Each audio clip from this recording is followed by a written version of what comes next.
What is up? What is going on, everyone? Welcome to the very first episode of the Deal Makers Club.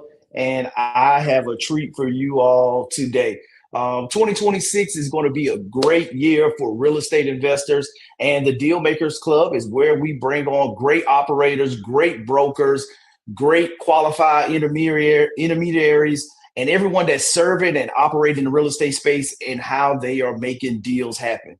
So I am super excited about 2026 and all of the guests that we're going to bring to you in 2026. And if you have a guest that you want us to bring onto the show that just closed a crazy deal or they have a great deal story, then definitely nominate them. Shoot me a message, shoot me a DM real quick. Would love to have them on to come on and really talk shop, because everything in the Deal Makers Club is really talking about the behind the scenes of the deal, the transactions, because every deal has a story. You guys already know, from working one-on-one directly with owners, working with other brokers, other agents, working with wholesalers, working with a seller, working with the buyer. There are a lot of places where the engagement with people, where deals can go sideways, where information can get dropped, the ball can get dropped, and it's always on a deadline.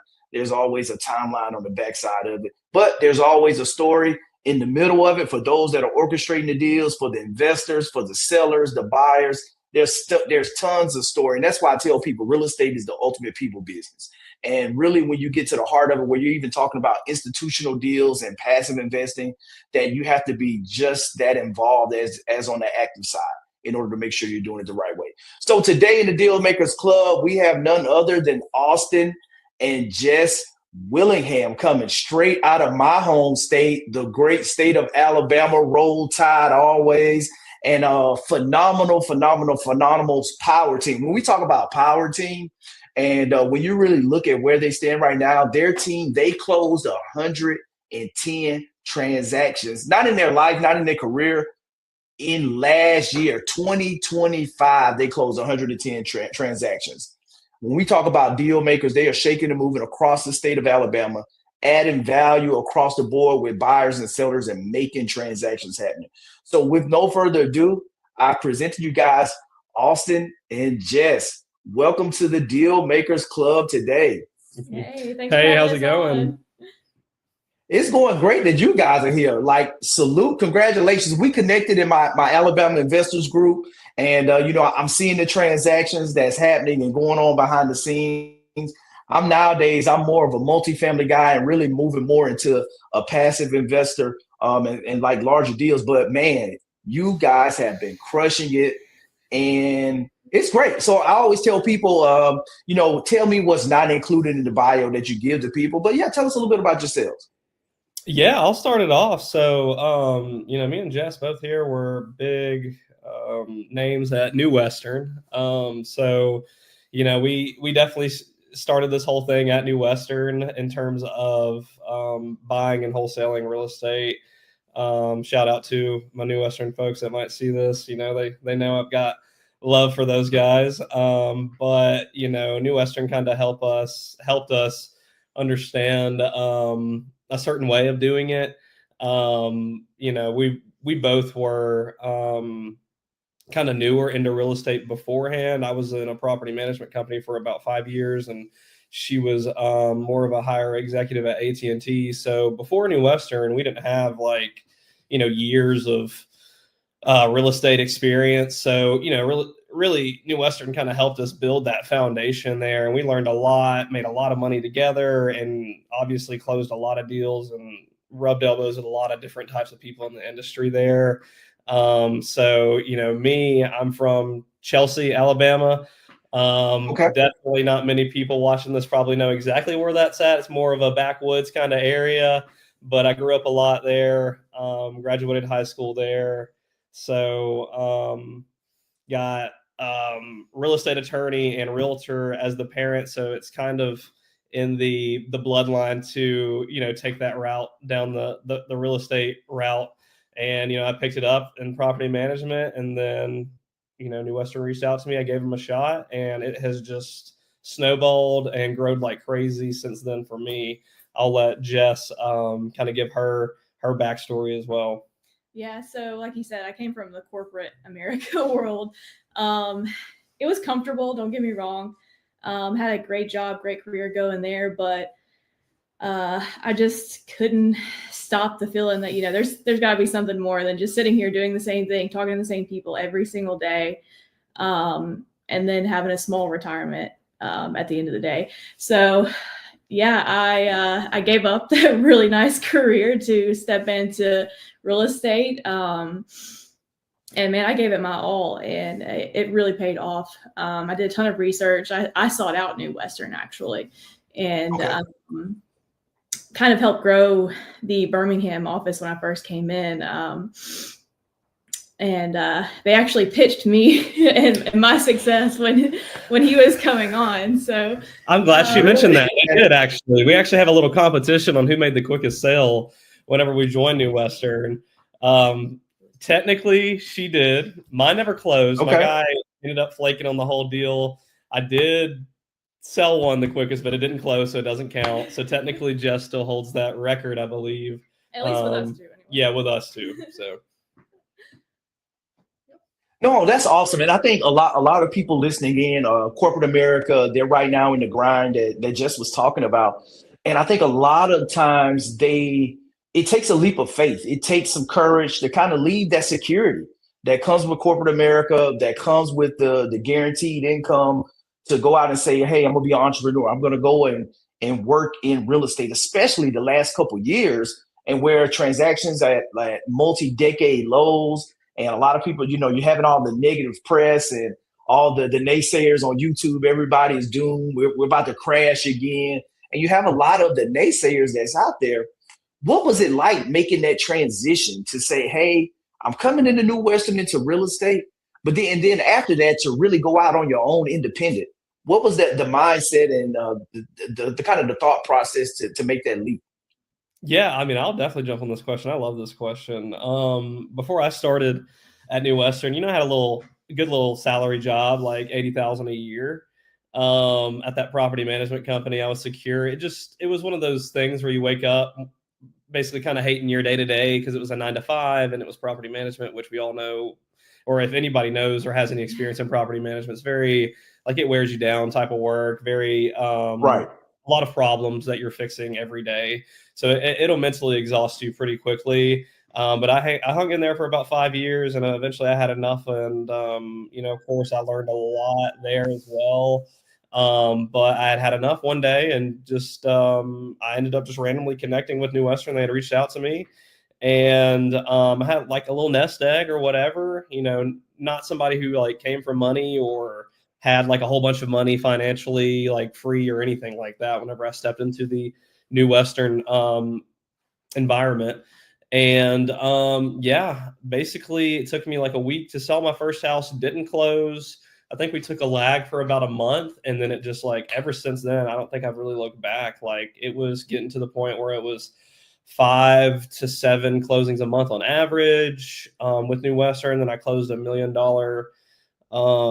Tuscaloosa package deal that was really good. Nice. And like it's just, I mean, it's snowballed from there. And obviously I was one of the main faces at New Western.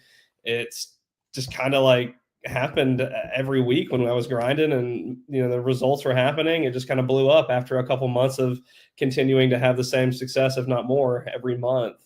So that's what it was like for me. I'll let Jess kind of tell her side of the story. But yeah, I mean, at the end of the day, it's all about believing in yourself and being willing to take that leap of faith. For me, it was a very similar experience from moving from corporate to New Western, from moving to our own company from New Western, because you still have that sense of security when you're working for a big firm like that, that's nationwide. And so stepping into our own, we knew we could do it. We had our faith. We had faith that we could do it, and we just did it, man. It's a grind though. You can't just expect things to happen. You got to be in it every day. Yeah, there's no clocking in, clocking out when you own your own business. So, and I think the saying goes, an entrepreneur will gladly work 80 hours for themselves so they won't have to go work 40 hours for somebody else. Oh yeah, it's a difference. It's a different mindset. It's a different grind. it's a different hustle, and you get punched in the face some days, and you wake up if you go to sleep, and you're right back getting after it. Oh yeah. And you have to be resourceful. You have to manage risk. You have to be all things to your buyer, to your seller, and making it happen. Because a lot of times wholesalers, they get a bad rep. You know, they have a bad reputation. I've dealt with some great wholesalers, and I know some that couldn't shake a ARV out of a wet paper bag. And look at it like, dude, you overpaid for this. Like you got to get it locked up for less. And so I think really perfecting your trade, like, to salute to you guys, because it's one thing that a lot of people, they don't bring the consistency to the table. They give up too quick, and they don't perfect their business. So like right now, with like, what's like the number one metric like that you track right now? Because clearly you got to have some systems in place. You got to have those key performance indicators, those KPIs that we always talk about, in order to manage 110 transactions in 1 year.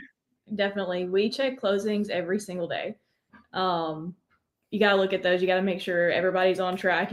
There's so many moving parts with each and every single transaction, and we're doing so many. So it's that daily touch on closings, and then offers as well. Make sure we're getting in those offers all day, every day. Yeah, I mean, shots on goal with the offer. If you're not making shots on the goal, then you're not scoring anything, you know? So we get told no 1,000 times a day from realtors, sellers, wholesalers. At the end of the day, we try to buy the property as if we were going to sell it to somebody else too. Like when we're buying it, looking at it as if we're buying it. So we're not just trying to, when we don't buy it, we're not trying to sell lemons to our people. We actually, our main folks are going to be like the repeat buyers. We'll get into that later, but closing is literally the very first thing on our calendar every single day that we track. Like it's actually the first thing on our calendar at 6, 7 o'clock in the morning, just seeing if there's any title issues. Because, you know, we don't just literally spend cash for these properties. What we do is use financing that's as good as cash. So making sure the lenders have got what they need. We got our scope of work done. You know, obviously touching the seller and making sure that the seller is still good, because I've had sellers just walk away from the closing table and I was like, man, did I just not talk to you enough during the closing? Like what happened there? Right.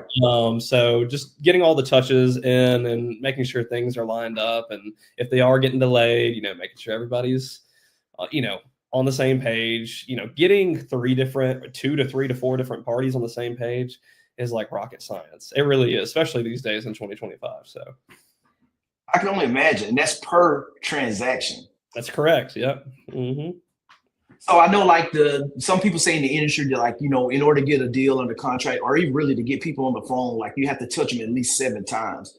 What does that look like for you guys? You kind of see that with your business, saying kind of the same thing? So we do a lot of business with direct seller and wholesalers. Obviously, wholesalers already had those houses locked up. Those are way less touches typically. Way less. On a direct to seller deal, yeah, I mean, you're touching, sometimes you can get a seller to agree that week, you know, after seeing the house and, you know, going through the full process and doing all your due diligence on not just the condition of the property, but everything. And obviously, just about 100% of the situations, the seller expects to get more out of, before they reached out to you, they were expecting more money out of the property, usually almost 100% of the time. So, you know, adjusting the expectations for them and kind of building that trust with them. An average number right now, I'd probably say, yeah, I mean, it is going to be around the 5 to 10 touch range. Of course, there's some that are less, those are the really good ones. And then there's some that, I mean, you'll touch way more than that over the several months, because we have our CRM does a drip campaign to where it's touching them when we're not even calling and texting them ourselves. So nice. You know, that drip campaign is going to happen at least a few times a month.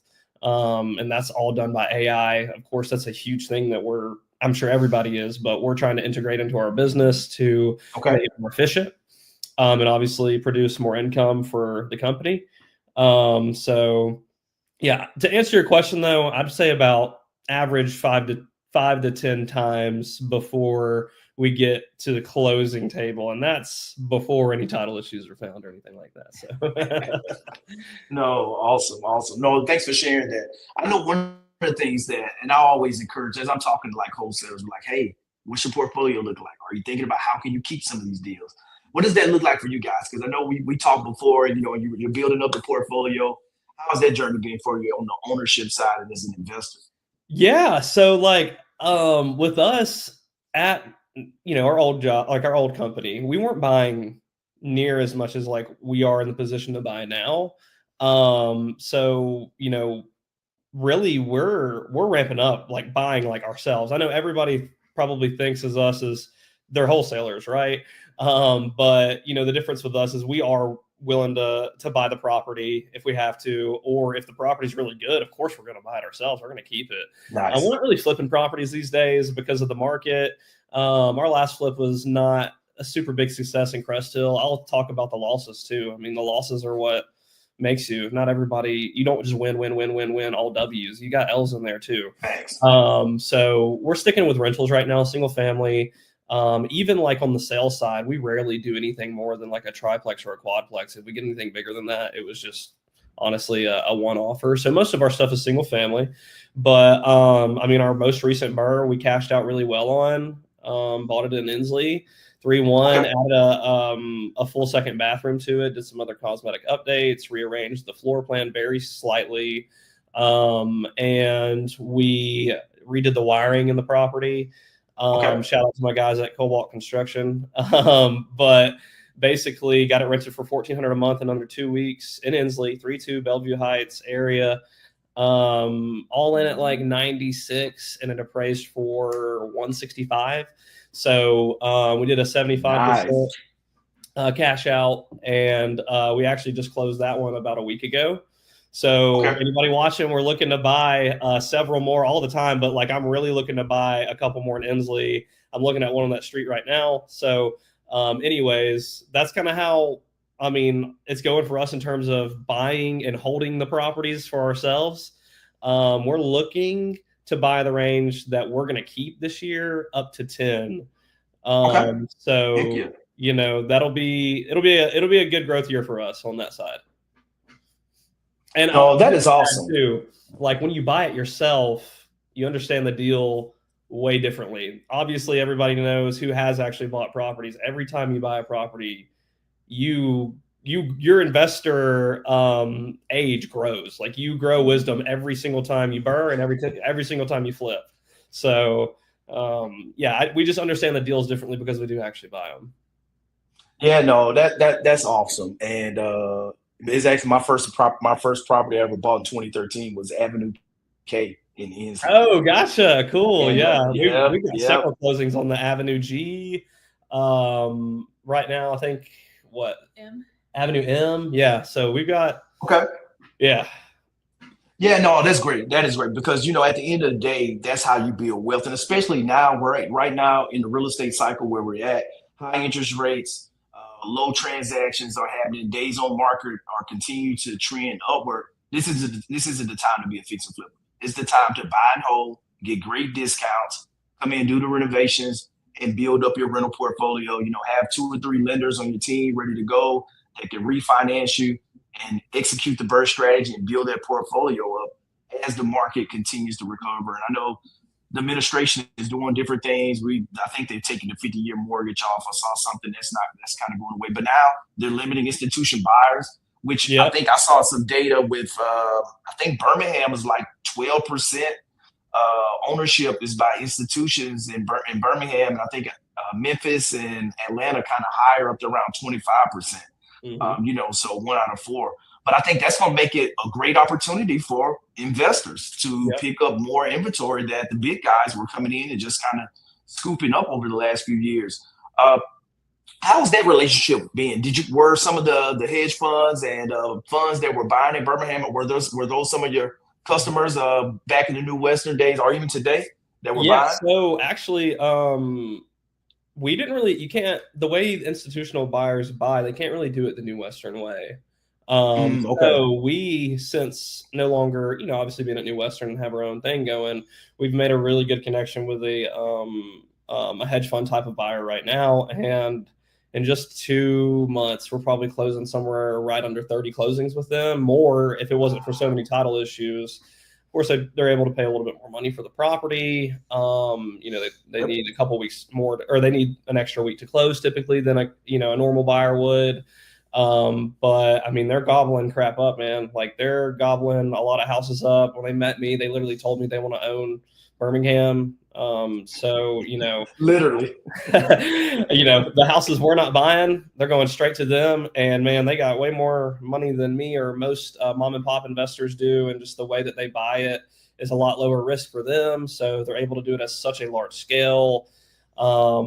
It's been a really good connection we've had with one as of recent, but we aren't just somebody with these institutional buyers just in our back pocket all the time. A lot of our main bread and butter clients are the ones that we built from the ground up. A lot of out-of-state investors that had no teams when they came to me. I helped build their property management companies, their hard money lenders, their DSCR lenders, the title companies, other contractors, most importantly, my goodness.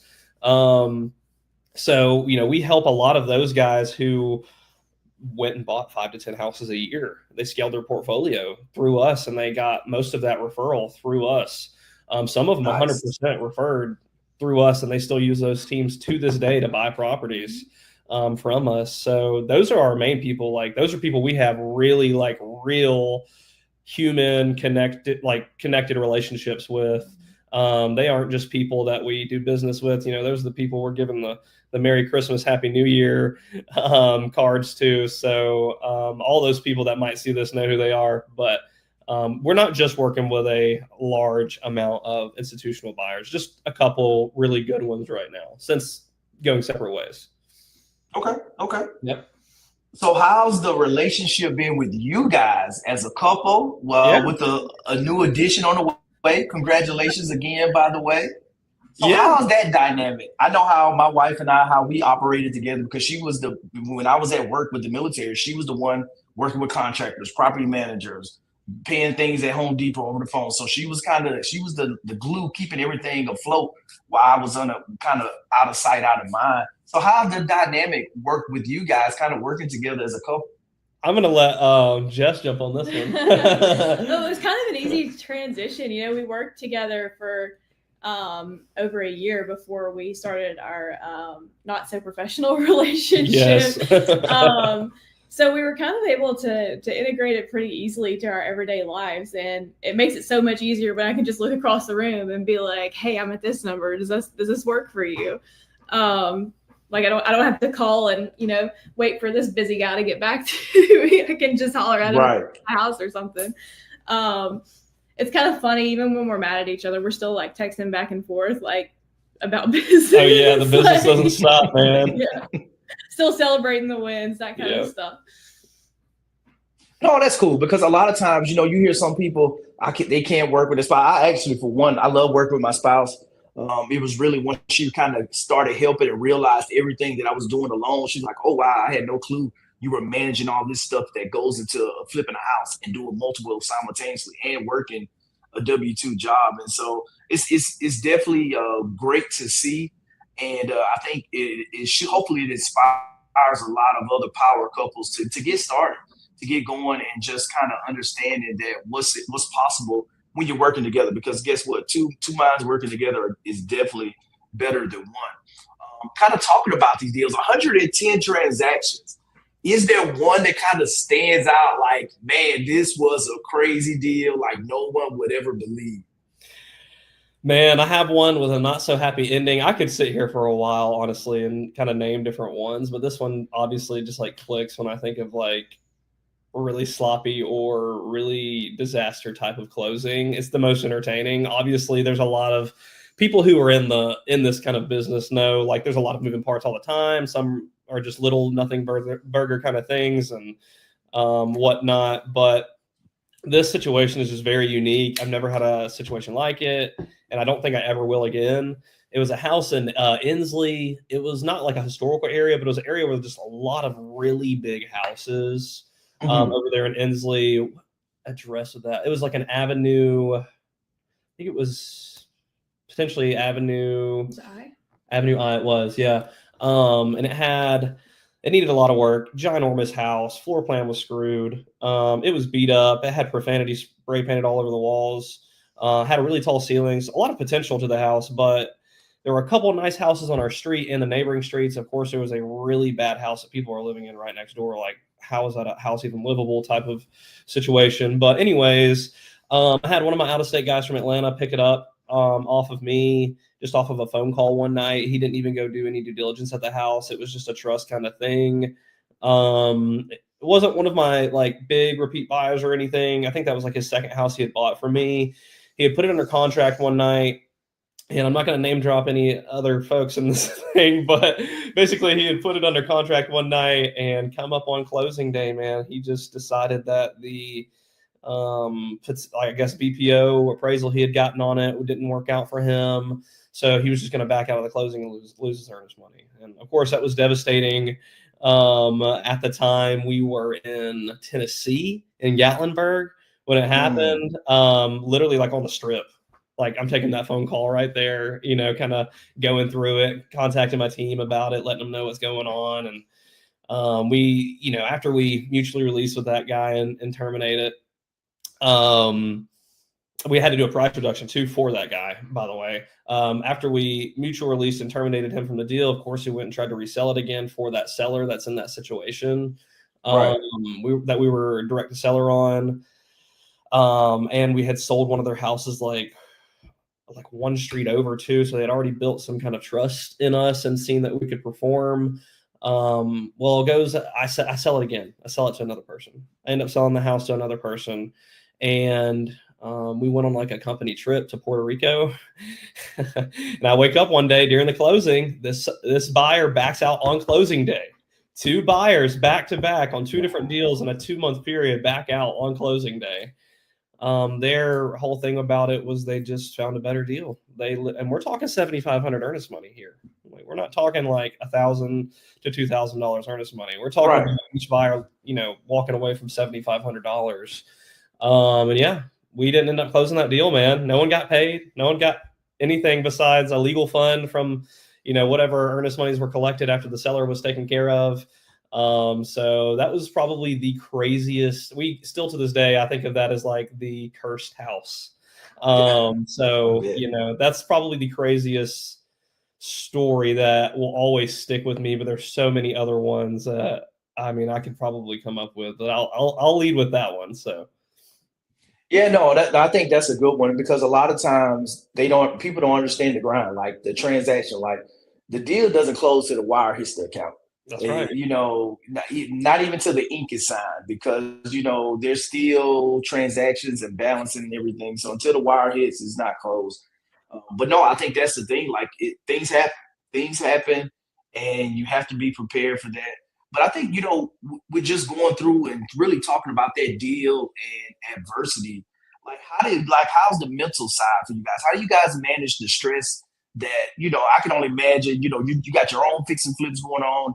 You got transactions that are in the pipeline. You got people that you're trying to help them get their crew together to rehab a property you already sold them. So how do you guys kind of manage the stress and within the relationship and all of that? How do you do it? Because that's a lot.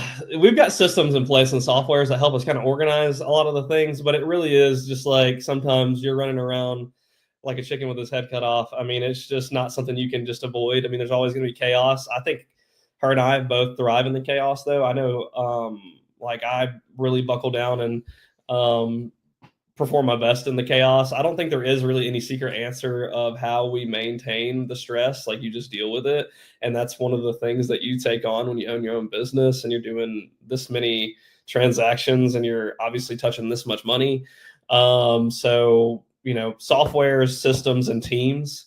You know, we've also got 2 kids. We own a property management business, just to add on top of all of that. So, you know, really organized daily calendar is one start. And like I said, super good softwares that can kind of track a lot of these things for us.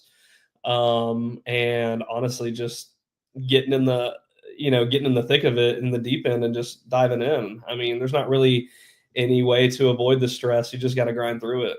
So Yep, no, I think that is the goal, and it's great that you guys are building up that rental portfolio where eventually you can step back from the business and it can look back at your empire and the wealth that you built.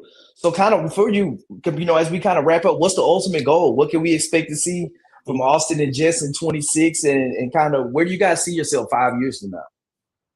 I'll let you take that one, and I'll cap it off. All right. Obviously, we're going to scale, right? We did 110 last year. We're going to do 110 more this year, because all we're doing is learning from this, from these experiences. So we're just going to build on it, expand our portfolio, expand our family, and go from there. Yeah. I mean, number wise, of course, I'm always. I think for the last 6 to 7 years of my career, I guess is what I'll refer to it since getting in real estate investing. Um, every year I've had a goal to bring in more income or, climb the ladder, however you want to call it. This is our first year of being actual real, because under the umbrella of what we used to be in, we were still business owners. It's just a lot different. Now being like Mhm. true business owners, it all, comes down to us. I want to say a number with the current way we're buying properties for ourselves, and then all of our buyer relationships that we've taken on. I mean, I don't see why we couldn't get closer to 200 with the way things are going right now. I think we're approaching 20 Okay. closings after yesterday for January. So that's between houses we're buying and that we're wholesaling off. So it started off pretty good. I mean, the most closings I'd ever done before last month was like 12. And last month, of course, we went over that, and now we're gonna, beat that record again this month. And I'm just hoping we can continue to stack that. And it's only possible with the teams. It's not just doesn't happen just right here between these two people. We do obviously do a lot, but our lenders, our contractors, our title companies are, man, they put up a lot to do business with us, and we usually do 99% of everything with one title company in downtown Okay. Birmingham. Top tier title. Anybody listening to this, I highly recommend them. Whitfield is, a great real estate mind, and Brittany and Jenny are both the glue keeping it all together over there. They're title agents, so highly recommend them to anybody. But I'd say probably 200 unit wise. Revenue. I mean, somewhere close to $1 million is probably what we're gonna say. Put it up there, the bar really high, see if we can hit it. I mean, we've been hitting it for years in a row, so Let's I'm go. we're gonna make it happen this year. But yeah, that's probably the goal in a nutshell right there. And of course, we got third child on the way, so that might throw some bumps in the road. But we're gonna also have a goal of growing to be great, even better parents for our kids and the family. So No, that's great. And I love the financial goal, but really the whole person concept and really the family aspect of it. And that's what we do it for. You build wealth to take back that time, to have the time, the freedom to travel, spend time with family and do those things. So no, I think you'd have the right mindset and are definitely on the right path. oh yeah. That's all I have for you guys. It's phenomenal. I thank you guys for coming on and kicking off 2026 with me. I couldn't think of a better couple to have come on and really talk about all your success and everything that you're doing across the state of Alabama and the deals that you're making happen. And if you know, of course, if you run across some multifamily opportunities, definitely would love to for us to connect and do a little business together as well too. And what's the best way for somebody that may be thinking about selling a single family? What's the best way for people that are looking to maybe connect with you?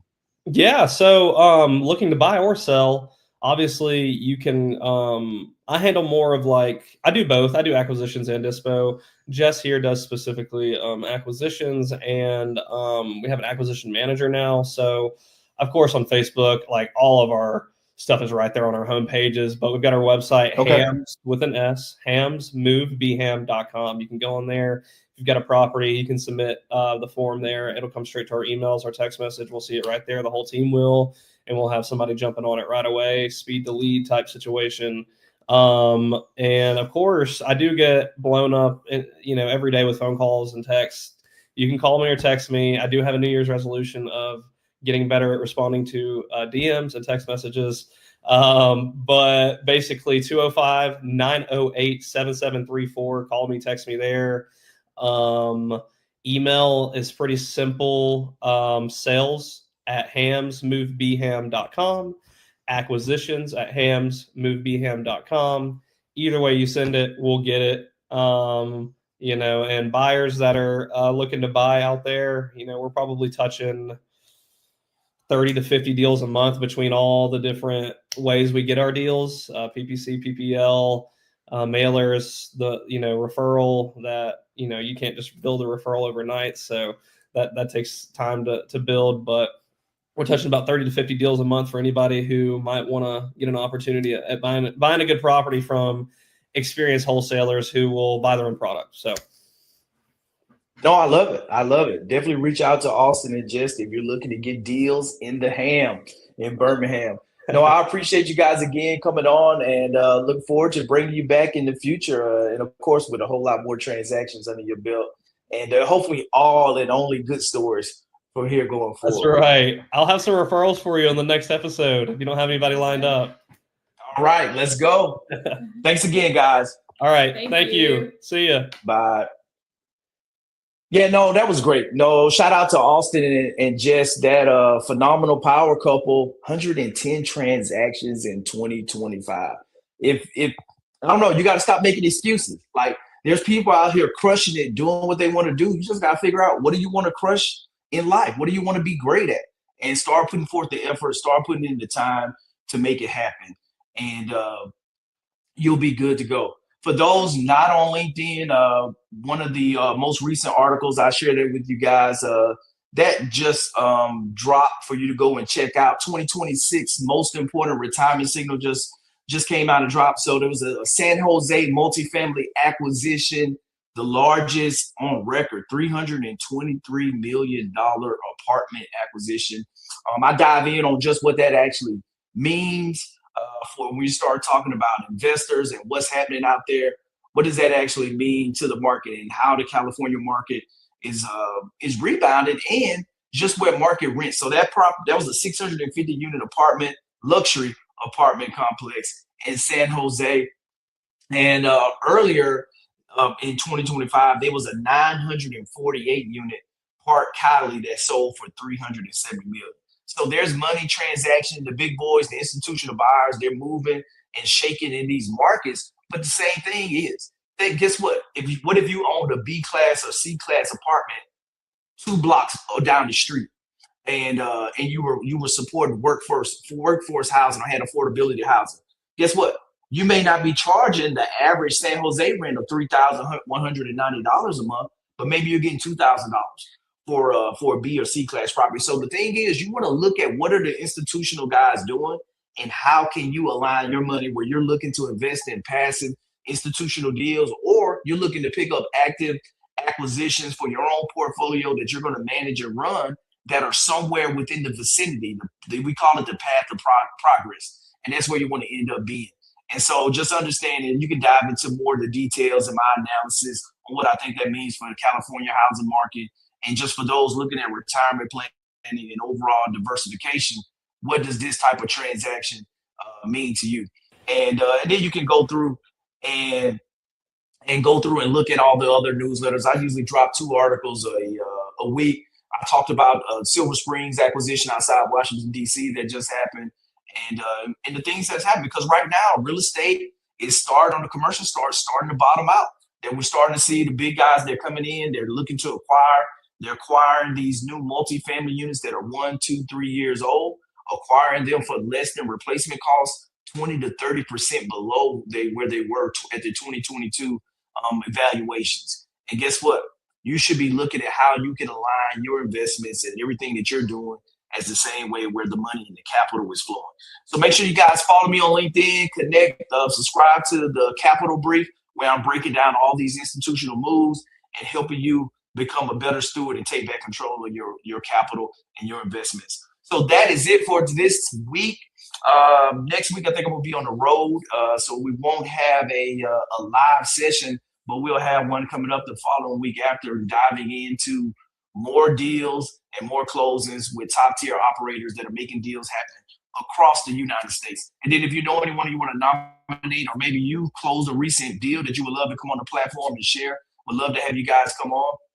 And then if you're looking at doing like a 1031 exchange, one of the things that we are really doing and doubling down on the education in 2026 on the 1031 exchange process and the Delaware statutory trust process with deferring those capital gains into institutional real estate deals. And so if that's you, would love to have a conversation to see how we can help make that exchange happen and help educate you on the pros and cons and help you take back control of your finances. That's it. I'm Johnny Lynham. This has been the Deal Makers Club, and we'll see you on the next show. Have a great week.